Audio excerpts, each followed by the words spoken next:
Opening scene. The doomed June morning. June 16th, 1943. Port Moresby, New Guinea. The air was heavy with tropical humidity, and the heat was building even before the sun could burn off the low coastal haze clinging to the Owen Stanley Range. Captain Jay Zeamer Jr., a man whose quiet intensity belied his years, methodically fired up the four mighty Wright Cyclone engines of his B-17E bomber. The noise, a deep, rhythmic roar, was the sound of overwhelming power, yet today it felt like an anxious pulse. The aircraft, bearing the official identification number 41-266, was far better known by its ironic, almost affectionate nickname, Old 666. It sat at the very end of the runway, loaded far beyond typical capacity, with enough fuel for a grueling 10-hour round-trip flight, and enough ammunition, scavenged and carefully secured, to suggest the commencement of a small, private war. The absence of escort and calculated risk. What was glaringly and terrifyingly absent was the sight of any P-38 Lightnings or P-40 Warhawks preparing to join formation. Old 666 would fly alone. Zeamer was about to pilot his bomber over 1,000 miles of hostile ocean and deep into the most heavily defended Japanese airspace in the Pacific, accompanied only by his crew of 9 hand-picked volunteers. Every man aboard was a veteran, and every man knew the stark reality. The odds of returning were infinitesimally small. Data as destiny. The urgency of Operation Cartwheel. The mission briefing, delivered hours earlier, had been grimly blunt. Allied intelligence was paralyzed by a lack of current data. They desperately needed reconnaissance photographs of Bouin and Bougainville in the northern Solomon Islands. Japanese forces were rapidly completing massive airfield complexes there, a formidable threat. General MacArthur's forward planners needed to know exactly what defenses they were facing before they could risk launching Operation Cartwheel, the linchpin strategy designed to neutralize Rabaul. The impossibility of range and standard doctrine. The central problem was simple geography and inadequate technology. Bouin sat roughly 600 miles deep into enemy territory, completely surrounded by a network of airfields supporting at least 400 Japanese fighters. Standard doctrine mandated that photo reconnaissance missions receive heavy fighter escorts, but the distance was too great. No Allied fighter in the Pacific had the operational range to make the required round trip, escort the bomber over the target, and return safely. The pilot's refusal and the reality of suicide. 3 different established bomber crews had already been offered this assignment, and all 3 had declined. The official records were diplomatically vague, declined due to tactical concerns. But the stark, unofficial reality was common knowledge in the hangar. Experienced pilots, looking at the maps and running the numbers, correctly informed their commanders. This wasn't a mission, it was a suicide, run with extra steps. The exposure was total. Predictable exposure. A heavy bomber, flying alone over known enemy strongholds, was forced to maintain predictable altitudes and steady speeds, simply because the specialized photo equipment of 1943 required a stable platform. The Japanese lookout posts and radar would spot Old 666 from 50 miles away. They would have ample time to vector every available Zero into the interception zone. There would be no cloud cover, no maneuverability, and no one to help. The appearance of the Maverick engineer. It was then that someone suggested Jay Zeamer.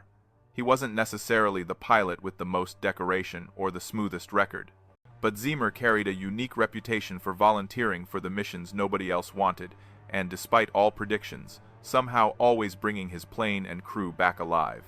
He'd flown Old 666 on countless hazardous mapping runs over previously uncharted sections of New Guinea, constantly staying just ahead of Japanese patrols. The rescue imperative. Strategic and moral duty. When headquarters offered him the Bougainville mission, Zeamer's response was immediate and focused. He studied the charts, recalculated fuel consumption based on reduced power settings, and consulted his crew. He understood the danger intimately. His profound motivator, however, lay elsewhere. 9 Allied air crews, nearly 90 men, were currently stranded in the waters and jungles around Bougainville, survivors of previous operations, hiding from Japanese patrols and waiting for rescue. Data as salvation. The reconnaissance photographs from this specific flight would be the critical piece of intelligence, providing rescue coordinators with the exact locations of enemy positions, confirming safe withdrawal routes, and identifying viable island pickup points.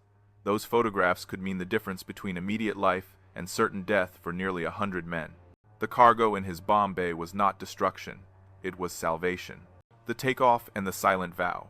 On that grim June morning, Zeamer and his crew climbed aboard Old 666, performed their pre-flight checks with a quiet professionalism that bordered on fatalism, and rolled down the runway at Port Moresby. The control tower wished them good hunting, but nobody said, "See you later." As the bomber lifted off and turned north into the coastal haze, more than a few ground crew members silently wondered if they had just witnessed 10 men fly directly to their deaths. The unwanted pilot and the unwanted bomber. The story of Captain Zeamer's success is rooted in institutional negligence and personal refusal to be contained. This narrative is not about the military's elite. It is about a pilot nobody wanted, inheriting a bomber nobody wanted, and transforming both into a legend through sheer engineering ingenuity and stubborn refusal to accept limitations.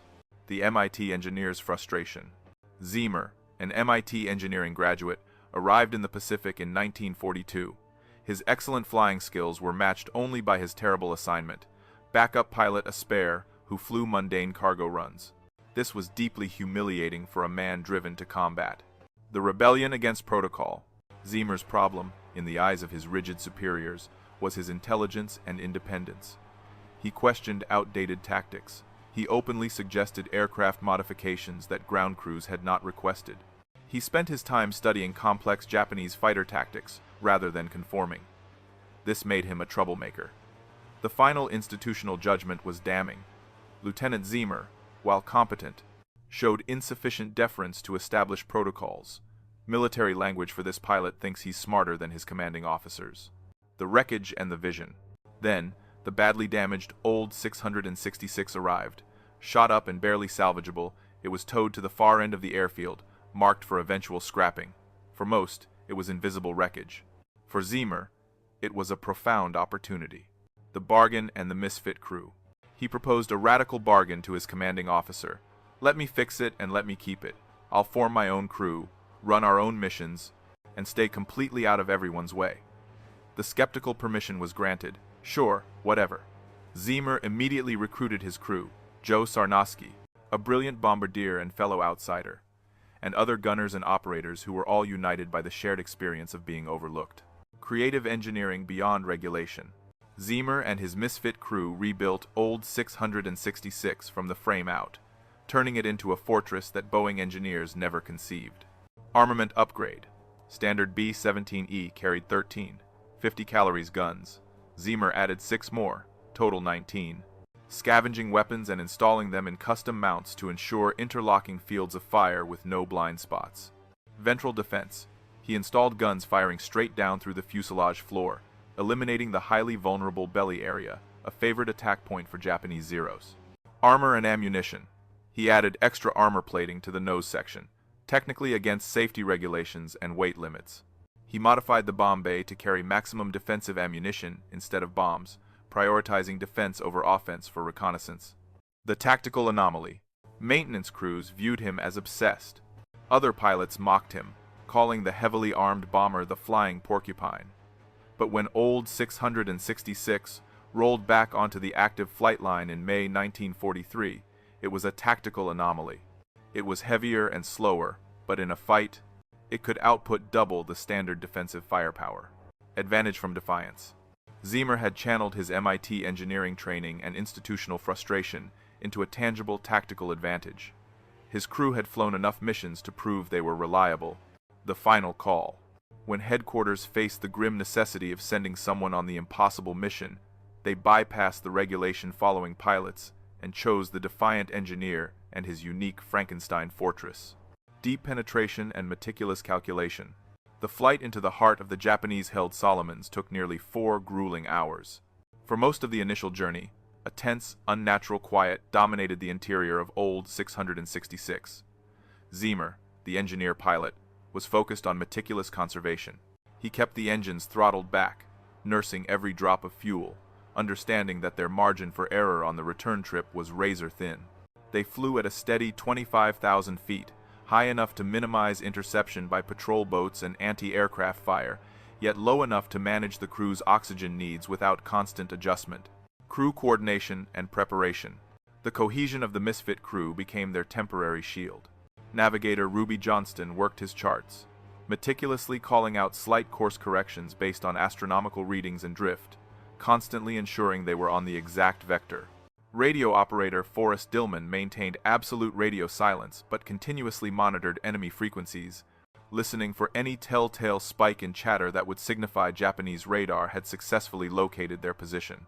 In the nose, Bombardier Joe Sarnosky, the crucial technical expert, made final adjustments to the large format K-17 cameras, ensuring precise lens angles and correct exposure settings.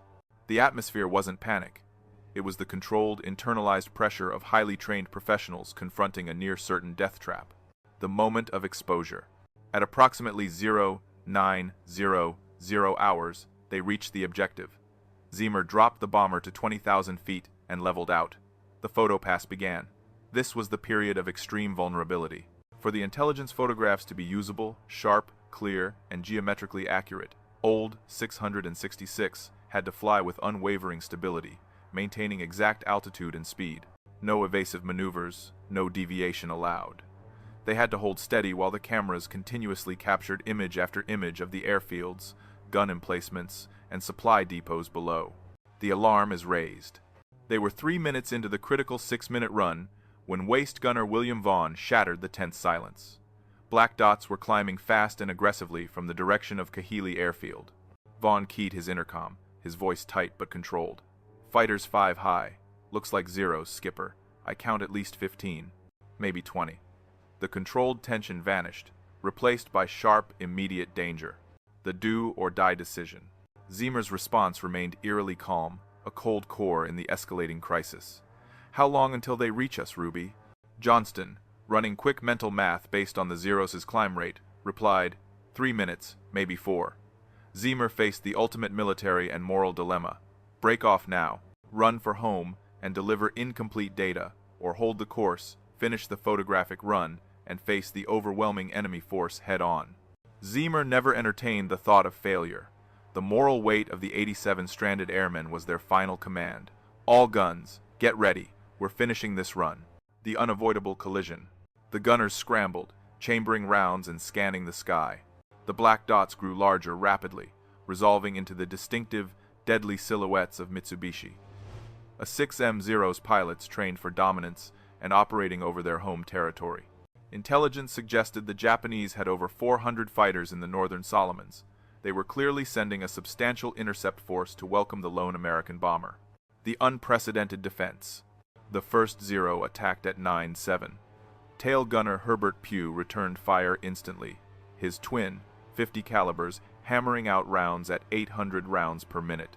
The Zero broke off, but 3 more immediately followed, attacking simultaneously from multiple directions, a tactic designed to overwhelm standard B-17 defenses. But old 666 was different. Its 19 guns ensured that Zeros attacking from any vector ran into concentrated, interlocking fire. Attacks from the rear met the tail, both waists, and the dorsal turret. Critical attacks from below were met by Zeamer's supplementary ventral gun. Material stress and Zeamer's precision. The aircraft shook violently under the impact of enemy rounds and the simultaneous, rotating recoil of its own heavy armament. Empty brass casings piled up on the floor. The heat from the continuous firing raised the internal temperature past 100 degrees Fahrenheit. Zeamer flew the bomber not just with skill, but with the precise calculation of an engineer making micro-corrections, constantly counteracting the buffeting, never enough to ruin the photo run, but just enough to disrupt the enemy's aim by critical fractions of a degree. Through the storm of fire, the cameras continued their steady, silent work. The breaching of the cockpit. The Zeros kept coming, wave after wave, determined to break the stable platform. At 9:12, catastrophe struck the flight deck. A 20mm cannon shell punched through the cockpit windscreen, detonating inside. Shrapnel tore through the instrument panel, severing vital control cables and destroying half of Zeamer's essential gauges. A piece of hot metal lodged painfully in Zeamer's right arm. Another fragment sliced his leg. Blood immediately soaked his flight suit, yet he kept both hands firmly on the controls. The cameras were still running. Joe Sarnosky's final duty. In the nose compartment, Joe Sarnosky, the unsung hero, had just finished changing a film magazine, the last major technical task requiring his attention, when a Zero launched a direct head-on attack. Sarnosky swung his .50 caliber forward and opened fire. The Zero shuddered and smoked, but its guns raked the B-17's nose before crashing. The ultimate sacrifice. Sarnosky jerked backward, hit multiple times in the abdomen and chest. The injuries were instantly and visibly catastrophic. Sarnosky, the MIT-educated bombardier, knew the physics of his own life had reached its final seconds. Yet, refusing to abandon his post, he grabbed the gun handles, braced himself against the navigator's table, and kept firing. When another Zero swept past, Sarnosky's burst caught it perfectly, sending it spinning into the ocean, his third confirmed kill of the engagement. Protecting the cargo of salvation. He fired one last, desperate burst before collapsing over his gun, instantly unconscious from massive blood loss. Sarnosky had physically fought for several agonizing minutes with fatal wounds, fulfilling his duty to the very end and ensuring that the mission's core intelligence, the film magazines, remained intact and protected beneath his body. Defensive adaptation and crew endurance. In the back, the gunners faced the Zeros' tactical shift, attacking from below and ahead, exploiting less armored angles. Waist gunner William Vaughn was hit in the shoulder and head, the world going red and dizzy, but he stayed at his post. Tail gunner Herbert Pugh had been firing almost continuously for 8 minutes, his barrels glowing cherry red, stopping only after confirming his 4th kill. Ammunition belts were running critically low. Britton's courage and Zeamer's foresight. Co-pilot John Britton took shrapnel in both legs. Critically, the extra armor plating Zeamer had installed against regulations absorbed the primary force of the 20mm blast, mitigating a potentially fatal injury. Britton looked over at Zeamer, saw him slumped forward, barely conscious, and realized the situation had become exponentially worse. He assumed the controls, despite severe leg wounds, flying on pure determination, collective will and command. The entire crew became an emergency triage and defensive machine. Radio operator Forrest Dillman grabbed a spare machine gun and fired through an open window. Navigator Ruby Johnston fed ammunition belts and called out enemy positions, despite a fresh wound in his shoulder that he hadn't reported. Evasion and retreat. At 9:15, the photo run was complete. Zeamer, barely lucid, spoke the crucial words, "Photo's done. We're getting out of here." He pushed the yoke forward, adding speed to confuse the enemy's targeting calculations. The victory of resistance. But old 666 refused to die. After 13 minutes of non-stop attack, the Zeros, having lost at least 5 aircraft, confirmed destroyed, recognized that the cost of engaging the heavily armed bomber was exceeding the gain. Around 9:20, they broke off the attack and turned back toward their bases. The aftermath and damage assessment. The sudden silence was almost worse than the battle, replaced only by the screaming wind through dozens of holes, the drip of hydraulic fluid, and the alarming rattle of the damaged engine #3. Zeamer tried to take stock. Partial control, sluggish rudder, destroyed instruments, and 0 hydraulic pressure. Landing gear and flaps would be a major problem. Flying by determination and shared control. Zeamer, battling to keep consciousness, nodded to Britton. They began a terrible rotation, trading off every 15 to 20 minutes. Britton held the aircraft steady, while Zeamer performed crude battlefield medicine, tying tourniquets with torn flight jacket pieces to stem the massive bleeding. A final act of comfort. In the nose, Ruby Johnston found Sarnosky unconscious, recognizing the mortal wounds. He could only wrap Sarnosky in every available jacket and blanket, a final act of human respect, hoping to delay shock until help arrived. Technical failure and the descent. Engine #3 finally seized completely around 10:30 hours. Old 666 was forced to fly on 3 engines, slowly losing altitude, descending below 15,000 feet. They were still 300 miles from Port Moresby, flying a crippled, bleeding aircraft held aloft by sheer stubbornness and loyalty. The silent vow. Somewhere over the Solomon Sea, bleeding and broken, the crew kept flying toward home. Their motivation was singular: to deliver the priceless intelligence and secure the salvation of the men waiting in the jungle. The final hours, and the math of survival. As old 666 lurched through the sky on its remaining 3 engines, every man was focused on the fragile film magazines in the nose. Their motivation transcended personal pain. It was rooted in the mathematics of strategic survival. They had risked everything to acquire a cargo that was literally life-saving data. Operation Cartwheel and the Data Imperative. The photographs were the indispensable key to General MacArthur's Operation Cartwheel, the massive strategic plan to isolate the Japanese fortress at Rabaul. This strategy demanded precise, current, and verifiable intelligence on every Japanese asset, airfield locations, supply capacities, naval access points, and safe landing sites across the vast Solomon Islands chain. Guesswork was a luxury they could not afford. Buin and Bougainville. The choke point and intelligence gaps.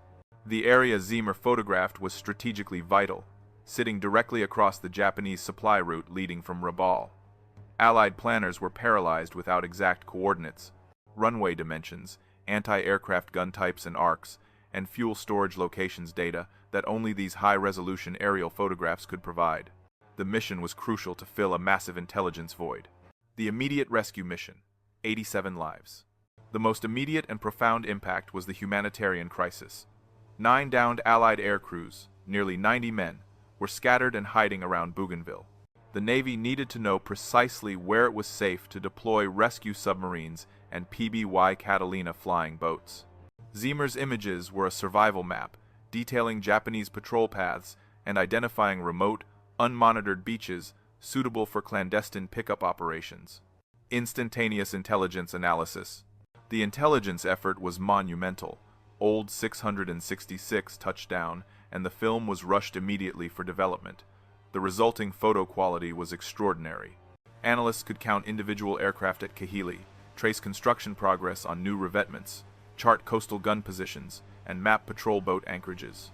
The resulting analysis reports, cross-referenced and annotated, ran to over 200 pages.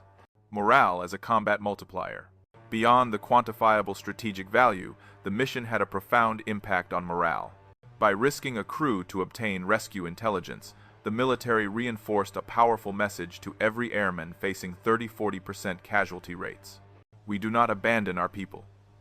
This belief in the system was a vital psychological component, allowing crews to continue climbing into their bombers day after day. The data legacy. The images, catalogued as Intelligence Report 447B, immediately became foundational data for the invasion of New Georgia and the critical Bougainville assault, shaping air raids for the following year. The impossible landing and shared agony. Old 666 staggered back over Port Moresby at 1410. The sight of the smoking, low-flying wreck brought every emergency crew onto the runway. Zeamer and Britton, barely conscious, worked together on the manual crank to lower the landing gear for 10 agonizing minutes, sharing the physical burden of their wounds. Survival landing and heroic toll. With minimal hydraulic control and a dangerous landing speed, Zeamer brought the severely damaged bomber down. Medics found 10 men, all wounded. In the nose, they found Joe Sarnosky dead, but still slumped over his gun position. He had fought until his last breath to protect the film, embodying the ultimate commitment to the mission's objective. The rescue consequence. Within 48 hours, based on the clear, current intelligence, rescue operations launched. Coordinated efforts saved 87 out of the 90 stranded airmen. The unprecedented awards. The recognition was immediate and unprecedented. Captain Jay Zeamer Jr. received the Medal of Honor. Second Lieutenant Joseph Sarnosky received the Medal of Honor posthumously. The Golden Crew. Every remaining crew member received the Distinguished Service Cross, DSC. The entire crew received the nation's top 2 awards for valor for a single action, a feat unmatched in Army Air Force's history. A change in doctrine, codifying initiative. The mission fundamentally changed AAF doctrine. Zeamer's success demonstrated that missions previously deemed suicide could be achieved through individual initiative and unconventional aircraft modification. 5th Air Force Headquarters codified Zeamer's illegal modifications, recommending increased defensive armament for reconnaissance aircraft. Boeing engineers studied old 666's custom features, applying them to later B-17 and B-24 variants. The combat multiplier. Trust. Analysts highlighted the crew cohesion. The crew's success lay not in individual skill ratings, but in unit cohesion. Commanders began prioritizing unit stability over constant rotation, recognizing that trust was the ultimate combat multiplier. The personal legacy and final word. The ripple effect of saving 87 lives extended through generations. Many rescued airmen later named their sons after Joe Sarnosky. Jay Zeamer, who lived until 2007, later summarized the mission. "We just did what needed doing. Other people were depending on those photographs." The history preserved. While old 666 was scrapped, the photographs from June 16, 1943 remain in the National Archives, a permanent physical testament to the men who bled to protect those images and the men who lived because they were brought home. Triage on the tarmac. The state of the crew. When the medics reached old 666, they weren't faced with survivors, they were faced with casualties. The sheer number of wounds, 10 men, all injured, was staggering. Captain Zeamer was near death from massive blood loss and multiple deep shrapnel wounds to his arm and leg. Co-pilot John Britton, despite his severe leg wounds, was coherent but in deep shock. The gunners presented a grim collection of injuries: shrapnel, broken bones from the aircraft's violent shaking, and severe powder burns from firing in confined spaces. The silent hero in the nose. The scene in the nose compartment where Sarnosky lay was heartbreaking. His mortal wounds indicated he had died almost instantly after firing his final, deadly burst. His body had cushioned and protected the crucial K-17 camera magazines, which were utterly undamaged. Medics could do nothing for Sarnosky, but pay their silent respects before removing him. The immediate medical challenge: blood loss and infection. The primary medical challenge was not the injuries themselves, but the massive, unchecked blood loss over the 5-hour return flight. Zeamer's condition was critical, requiring immediate blood transfusions upon arrival. The tropical environment also posed an extreme risk of infection from the contaminated metal fragments and shrapnel wounds. This was a battle won in the air, but the fight for life had just begun on the ground. Psychological trauma and adrenaline crash. Beyond the physical, the crew experienced a sudden and total adrenaline crash. The moment the aircraft stopped and the threat vanished, the stored physical and mental energy dissipated. Many men, having fought bravely through their injuries, collapsed into exhaustion, shock, and profound silence. The medics noted the crew's remarkable resilience. They did not panic, even in their worst pain, driven only by the singular goal of mission completion. The forensic examination of the fortress. While the men were rushed to the field hospital, a team of specialized ground crew and AAF engineers began a forensic examination of old 666. What they found was a miracle of design and survival. The aircraft had been hit by an estimated 300 to 500 rounds of machine gun fire and at least 10 20mm cannon shells. The triumph of unconventional engineering. The initial report concluded that the aircraft should not have survived. The only reason it did was Zeamer's unconventional armament and illegal modifications. Interlocking firepower. The Zeros' favorite rear attack angle was completely nullified by the synchronized fire from the tail, dorsal, and both waist guns. The Zeros ran into a wall of lead. The illegal armor.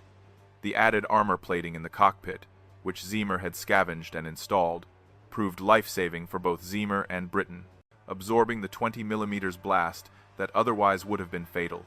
Ventral defense success. The supplementary ventral gun, firing straight down, prevented Zeros from completing low-angle passes, forcing the enemy pilots to shift their tactics to predictable, easily targeted vectors. The Boeing and AAF response. The detailed damage reports and the mission's intelligence success were rushed back to AAF headquarters and critically shared with Boeing engineers. The findings were revolutionary. Defense wins missions when escort is impossible. Codification. Headquarters officially codified Zeamer's modifications and immediately recommended increased armament for all long-range reconnaissance aircraft in the Pacific Theater. Design influence. Zeamer's focus on eliminating blind spots directly influenced later bomber designs, including B-17G models and modifications to the B-24. His engineering defiance became official doctrine. Recovery and life after war. The physical recovery was long and difficult. Zeamer spent nearly 3 months undergoing multiple surgeries. He received his Medal of Honor in person, a rare honor, but his wounds were too severe for a return to combat. He was grounded, his combat career over. John Britton and the gunners recovered and, remarkably, returned to flight status, forever bound by the event. The living legacy of the rescued. The true legacy of old 666 lay not just in the medals of honor, but in the 87 men whose lives were saved. The ripple effect of this action was profound. Many of the rescued airmen, now fathers and grandfathers, maintained contact with the surviving crew members. One airman, whose life was saved by the intelligence, later named his son Joseph in honor of Sarnowski's ultimate sacrifice. The mission wasn't just a military victory, it was a demographic miracle. Zeamer's philosophy, the essence of duty. Jay Zeamer, the engineer who became a legend, never sought the spotlight. He remained deeply humble about the Medal of Honor, insisting that Sarnowski deserved the recognition most. He often reiterated his philosophy. Duty was paramount. We just did what needed doing, he would say. Other people were depending on those photographs. This quote encapsulated the professional commitment that drove the crew past the point of no return. The historical marker, a permanent testament. While old 666 was eventually scrapped, the mission's official records, including the Medal of Honor citations, the Intelligence Report 447B, and the detailed damage assessments are preserved in the National Archives. They serve as a permanent physical testament to the ultimate combined valor of a small, misfit crew and their Frankenstein Fortress, which fundamentally changed aerial warfare doctrine. The stratification of effectiveness. Military analysts dedicated significant post-mission time to understanding why this specific crew, largely composed of men previously marginalized or overlooked, performed better than more decorated, regulation-compliant units. The answer lay in the mission's singular dependence on unit cohesion. The misfit advantage. Zeamer had not selected pilots with the highest efficiency ratings. He chose men who were competent but hungry men who knew what it meant to be disregarded. This shared outsider status fostered a unique, deep-seated loyalty. They flew dozens of mapping missions together before tackling Bougainville, building complex, nonverbal communication and trust. Trust as technology. Analysts concluded that this level of trust was the ultimate combat multiplier. The men of old 666 knew each other's voices over the roar of the engines, anticipated each other's ammunition needs, and trusted implicitly that everyone would perform their specialized duty even when the aircraft was falling apart. This trust, forged over months of shared adversity, could not be replicated by simply assigning skilled individuals to a crew roster. Change in doctrine, prioritizing stability. The findings influenced AAF policy throughout the war. Instead of the costly practice of constantly rotating personnel to fill gaps, commanders began actively keeping successful crews together longer, recognizing that unit stability directly translated into higher survival and mission success rates. The lesson of old 666 was that the human bond was as critical as the hardware. Post-war influence, engineering initiative and doctrine. Codifying the illegal modifications. 5th Air Force Headquarters swiftly moved to codify Zeamer's illegal life-saving modifications. New guidelines were issued for all long-range reconnaissance aircraft, formally recommending the increased defensive armament and armor placement that Zeamer had pioneered. Boeing and the B-17 legacy. The detailed damage assessment of old 666 and the technical success of its modifications were shared directly with Boeing engineers. Zeamer's focus on eliminating blind spots and reinforcing the nose section directly influenced later production B-17G models and the improved defensive systems of B-24 Liberators. The defiance of a single frustrated engineer became a design standard for thousands of aircraft. Leadership in extremis. Zeamer's decision-making under stress, completing the photo run despite severe wounds, maintaining consciousness, and intelligently trading control with Britain became mandatory reading at pilot training schools. These weren't taught as stories of superhuman endurance, but as illustrations of how leaders make calculated decisions when every option is terrible. Zeamer won by refusing to let the mission fail, and by trusting his crew to handle their unique responsibilities. The personal resonance and the final word. The story continued to resonate most deeply with the families of the 87 rescued airmen. The ripple effects of that single mission extended through generations. Children were born who would not have existed. Many of the rescued airmen stayed in touch with members of the old 666 crew for the rest of their lives. The honor and humility. Jay Zeamer lived until 2007, often deflecting attention away from his Medal of Honor. He remained deeply humble, insisting that Sarnowski deserved the recognition most. He encapsulated the ultimate purpose of the mission with humility. We just did what needed doing. Other people were depending on those photographs. The permanent record. Though the bomber itself was scrapped for salvage metal in 1944, the mission's existence is permanently marked by the highest honors awarded to the crew, and, crucially, by the photographs themselves. The images from June 16, 1943, still exist in the National Archives, a physical testament to the men who bled to protect those images and the men who lived because they were brought home.